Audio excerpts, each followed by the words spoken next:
মিয়ানমারের বিদ্রোহী গোষ্ঠী আরাকান আর্মি বারবার বাংলাদেশ সীমান্তে অনুপ্রবেশ করছে।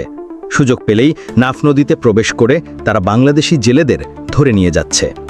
গত 6 দিনে সশস্ত্র এই সংগঠন প্রায় 50 জন জেলেকে অস্ত্রের মুখে অপহরণ করে মিয়ানমারে নিয়ে গেছে। বুধবার সন্ধ্যা পর্যন্ত তাদের কাউকেই ফেরত আনা যায়নি, ফলে জেলেদের পরিবারে চরম আতঙ্ক বিরাজ করছে। বিশ্লেষকদের মতে এটি আন্তর্জাতিক আইন লঙ্ঘন এবং স্পষ্ট উস্কানিমূলক কর্মকাণ্ড।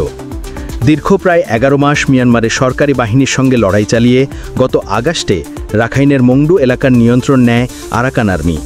এই এলাকা নাফ নদীর তীরবর্তী, যা বাংলাদেশ ও মিয়ানমারের সীমানা বিভাজন রেখা। সীমান্ত আইনের বাধ্যবাধকতা থাকা সত্ত্বেও জেলেদের নাফ নদীতে ধাওয়া করছে তারা। বিশেষ করে শাহপরী দ্বীপের কাছাকাছি নাইখাংদিয়া এলাকায় স্পিডবোটে করে হামলা চালাচ্ছে। স্থানীয় সূত্রে জানা যায়, গত 6 দিনে 46 জন জেলেকে ধরে নিয়ে গেছে আরাকান আর্মি। 17 আগস্ট 5 জন, 23 আগস্ট 12 জন, 24 আগস্ট 14 জন, 25 আগস্ট 7 জন এবং 26 আগস্ট আরও 13 জন। এর ফলে নদীতে মাছ ধরতে ভয় পাচ্ছেন জেলেরা।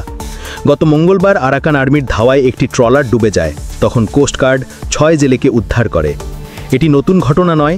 গত বছরের আগস্ট থেকে চলতি বছরের জুন পর্যন্ত 165 জন জেলেকে অপহরণ করেছিল তারা, যাদের মধ্যে অনেককে কূটনৈতিক প্রচেষ্টায় ফেরত আনা হয়েছে। গত বছরও বিদ্রোহীরা সরকারি বাহিনীকে পিছু হটিয়ে সীমান্তে গুলি ছোড়ে এবং মোটার শেল নিক্ষেপ করে।